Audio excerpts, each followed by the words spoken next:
Bienvenue dans le podcast Osmose par Magali Garcin. Osmose, c'est mon univers, mon vortex d'énergie. C'est un passage que j'offre durant 12 semaines pour descendre dans les méandres sous le plancher et aller regarder ces freins invisibles, ces croyances limitantes, ces loyautés cachées en fait, qui nous invitent à jouer petit alors que ma vision, c'est qu'on est là pour vivre grand. Donc je vous souhaite une belle écoute en espérant que ça résonne pour vous et peut-être à bientôt. Hello mon cercle. Aujourd'hui j'avais envie de vous parler de la gravité, du temps, des trajectoires, mais surtout de l'amour. Étrange peut-être vous allez penser comme corrélation, vous allez voir. Parce que selon moi, l'amour modifie les timelines, vraiment. Alors je prends ici comme hypothèse philosophique que l'amour modifie nos décisions, que nos décisions modifient nos trajectoires, et donc oui, que l'amour modifie nos timelines. Et c'est ce fil que j'ai envie d'explorer avec vous, non pas comme croyance ou romantisme, surtout que je ne le suis pas du tout, mais comme axe de réflexion posé sur un socle scientifique solide. Voilà. Alors d'abord, on va parler du temps comme d'une dimension. Donc, selon Einstein, en relativité générale, le temps, en fait, c'est pas un flot séparé, abstrait et linéaire. Non, il est mathématiquement et physiquement traité comme une dimension de ce qu'on appelle un tissu espace-temps. Autrement dit, le passé et le futur, ça n'est pas des abstractions. Ce sont des régions de ce tissu espace-temps, de cette trame. Voilà. On pourrait imaginer le passé comme des vallées, des zones plus basses, et le futur comme des pentes, des hauteurs à gravir, si on voulait imager en fait ce tissu espace-temps. Mais c'est pas une image poétique ici, c'est une description géométrique de l'univers finalement. Et si le temps est une dimension du tissu espace-temps, alors il nous faut comprendre ce qui déforme ce tissu. Car ce qui agit sur la géométrie de l'espace-temps agit aussi sur la géométrie du temps lui-même. Et oui. Et c'est là, en fait, que la gravité rentre en scène. Pas la gravité de Newton, non, toujours selon Einstein. Et ça, c'est une clarification nécessaire qu'il faut que je fasse. Pour beaucoup, la gravité, c'est la force qui attire un objet vers le sol. Et c'est normal parce que c'est la vision newtonienne qu'on nous enseigne à l'école depuis toujours. Mais Einstein, lui, il a renversé ça. Il part du principe que la gravité n'est pas une force, que la gravité, c'est la déformation de l'espace-temps causée par la présence de masse et d'énergie. C'est-à-dire une planète, une étoile, un corps massif ne tire pas un objet, elle courbe le tissu espace-temps et l'objet suit naturellement cette courbure. Un peu comme quand on laisse rouler un caillou sur une colline, par exemple. Voilà. Ainsi, la gravité n'agit pas sur le temps. Elle agit dans la structure qui contient le temps. Et c'est en comprenant cela que toute la réflexion prend sens. Du coup, la gravité, c'est comme une force capable de courber le temps, puisque le temps est une dimension du tissu espace-temps. Une courbure en fait gravitationnelle modifie sa géométrie, modifie la géométrie du temps lui-même. Elle altère sa cadence, elle ralentit son écoulement, elle dévie les trajectoires qui peuvent s'y inscrire. C'est pourquoi on peut dire que la gravité permet de communiquer à travers le temps. Non pas en l'annulant, mais en influençant ses lignes de structure, sa cartographie, si vous voulez, et en permettant l'échange d'informations à travers les plis de ce tissu temporel. Du coup, dans ce modèle, la gravité devient le message. Alors, c'est pas de l'ésotérisme, ce que je vous raconte ici, c'est le cœur même de la relativité générale. Je m'appuie sur la physique, pas sur une vision New Age ou que sais-je. Donc, je reviens. Chaque instant, depuis ce postulat, c'est comme un espace autonome. Dans cette vision, chaque instant n'est pas une poussière dans la flèche du temps. Chaque instant est un espace autonome, comme une région propre, dans une architecture, dans une cartographie temporelle infinie. C'est fascinant. On peut imaginer une architecture de plans temporels, non matériels, non linéaires, juxtaposés dans un ordre invisible, mais cohérent. Un peu à l'instar des plans que dessinent les architectes sur leurs feuilles de papier, mais oubliez le support papier. Ne gardez que les structures, que les tracés. Ainsi, chaque plan, chaque instant réalité existe dans cette architecture comme une possibilité. Et oui, le présent devient aussitôt le passé, puisqu'il n'y a que l'instant. Le futur existe comme une pente potentielle, une zone plus haute, encore inaccessible, mais qui est déjà inscrite dans ce champ de pure potentialité. Et nous nous déplaçons dans cette architecture par nos décisions, par les choix que l'on pose, par nos actions, par notre vision, qui modifie nos trajectoires.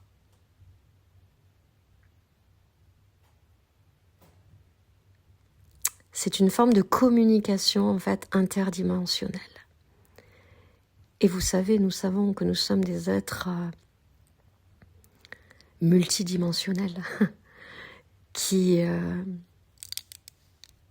existons au sein d'un univers multidimensionnel. Dans certains modèles théoriques, on représente la communication depuis une dimension supérieure, communément appelée la 5D, vers la nôtre, la 3D, 3 dimensions, en utilisant la gravité comme vecteur. Pourquoi la gravité ? Parce qu'elle traverse toutes les dimensions du tissu espace-temps, y compris le temps lui-même. Dans cette logique-là, si un point d'observation existe dans un au-dessus dimensionnel, par exemple, il peut transmettre des informations vers nos plans temporels en modulant la gravité. Vous l'avez déjà vu, par exemple au cinéma. Dans certaines représentations, cela se figure comme un signal binaire, de type Morse. Vous voyez, un code rythmique, une pulsation, un battement. Et cela ressemble étrangement, n'est-ce pas, au rythme du vivant, à la pulsation d'un cœur universel, à la pulsation même du vivant, à la pulsation d'un cœur humain, celui dans notre corps. La gravité devient donc une onde de communication, un moyen de transmettre un message à travers les couches temporelles. Et si l'information transmise est destinée à infléchir une trajectoire, alors la réception du message modifie la timeline.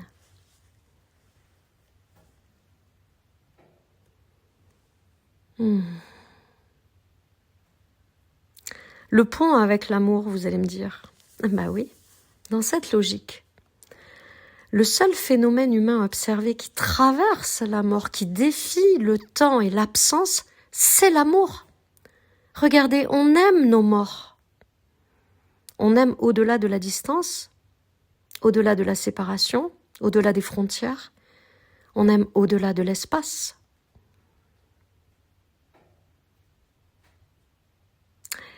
Et ça suggère en fait que l'amour possède des propriétés qui franchissent les limites perceptibles et agissent directement dans cet espace non matériel de ce qu'on appelle en physique le tissu espace-temps. Regardez comment l'amour influence nos décisions. Et nos décisions modifient notre trajectoire. Et notre réalité d'ailleurs. Et donc l'amour, l'amour modifie les timelines.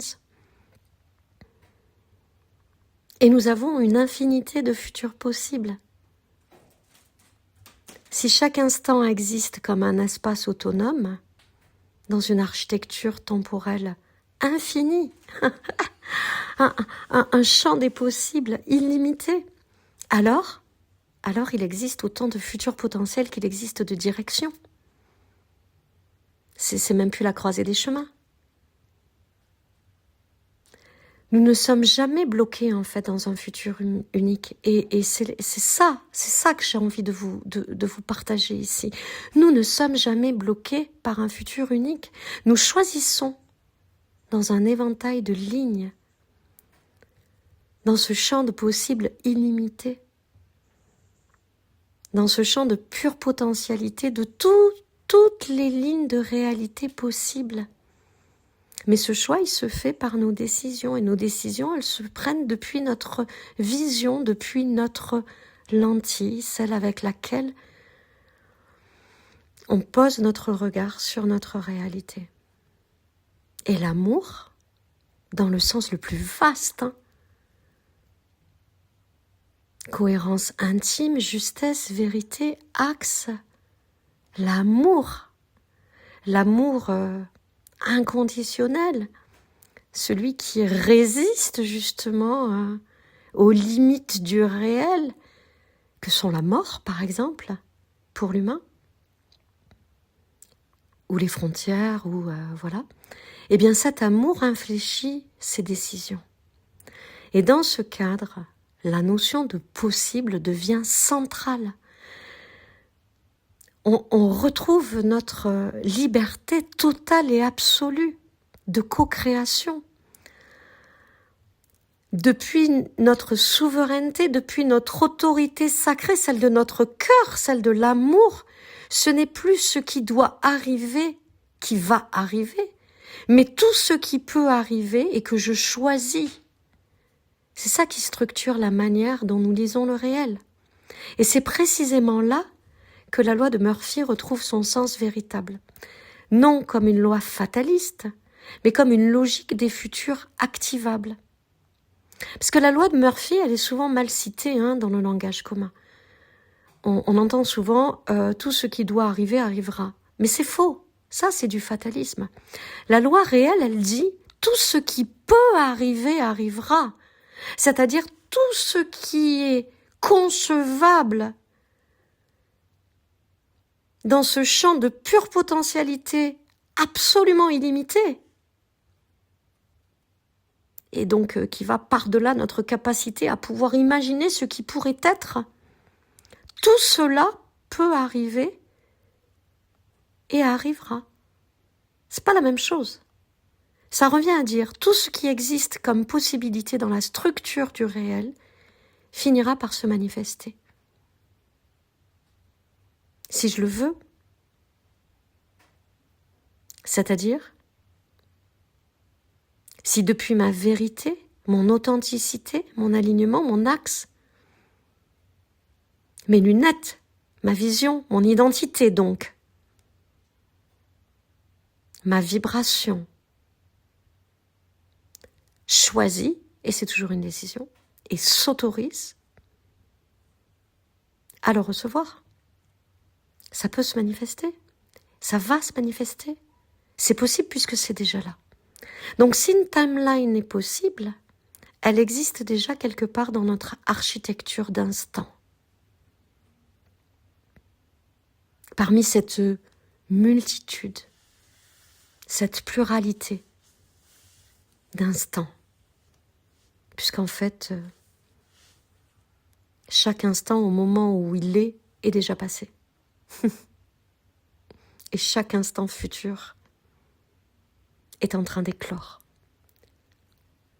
Ce qui devient déterminant, c'est notre capacité à sélectionner la ligne que nous habitons.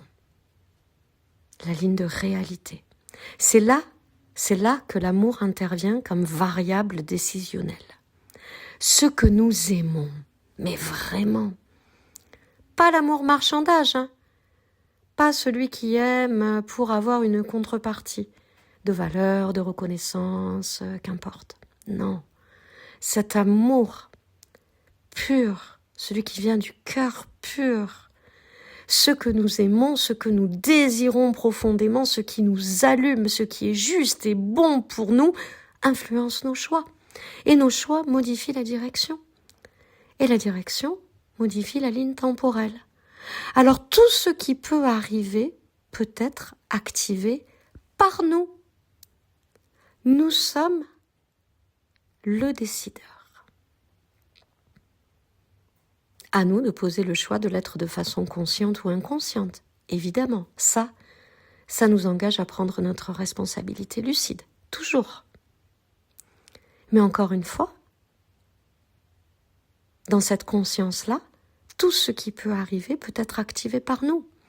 La loi de Murphy devient un appel à responsabilité, pas à la passivité. C'est là qu'est notre pouvoir, notre souveraineté, notre autorité sacrée. Donc si la gravité peut déformer le temps, si chaque instant existe comme un espace autonome, si une infinité de lignes temporelles coexistent, et si l'amour, le vrai, le pur, influence nos décisions, alors nous sommes souverains. Totalement, absolument souverains. Nous avons la capacité concrète d'infléchir notre réalité, de modifier les trajectoires, de choisir quelle timeline on veut incarner. Et cela commence par une autorisation intérieure, toujours, et se confirme par une décision, mais inébranlable, irrévocable, la décision d'aligner nos choix sur ce que nous aimons profondément. C'est ça le respect de soi. C'est ça. Quand je parle de ne plus tordre sa vérité, c'est de ça que je parle. De ne plus s'effacer, de ne plus se bafouer, de ne plus se solder, de ne plus se brader. C'est ça. Aligner nos choix sur ce que nous aimons profondément. Et ça commence par nous, évidemment. Ça commence par se choisir, toujours. Donc nous n'attendons pas que le réel décide à notre place. Non. Ça, c'est déléguer notre pouvoir à l'extérieur. Aux situations, aux relations, qu'importe. Non.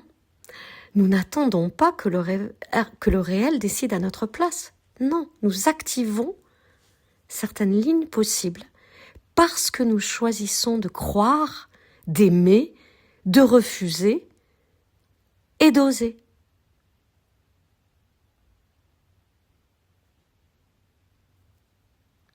Et j'avais vraiment envie de vous partager ça.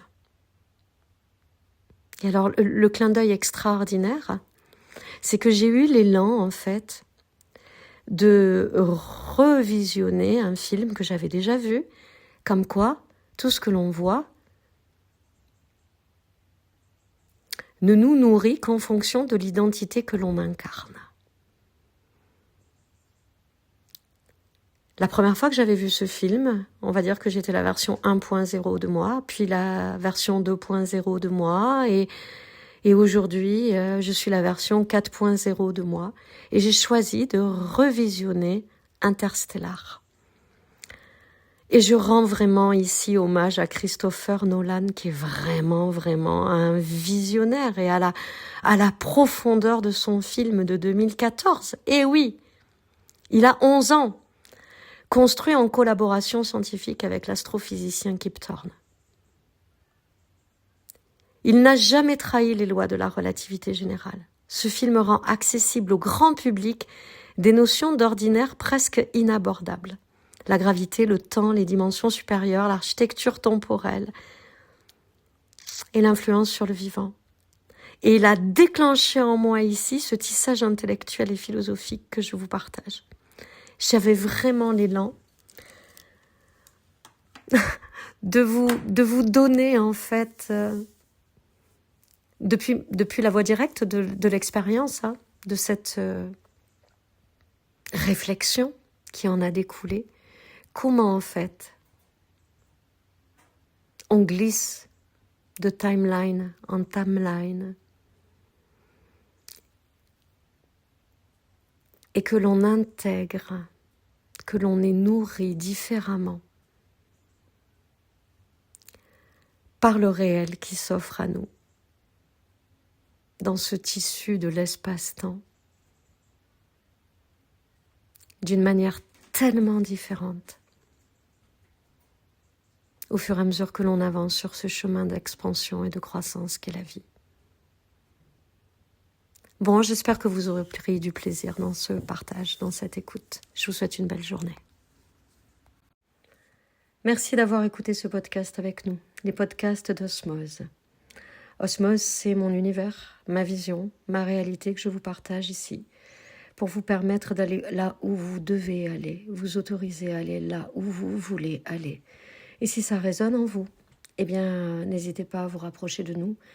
Vous avez toujours depuis le site matière à en savoir plus ou à me contacter directement.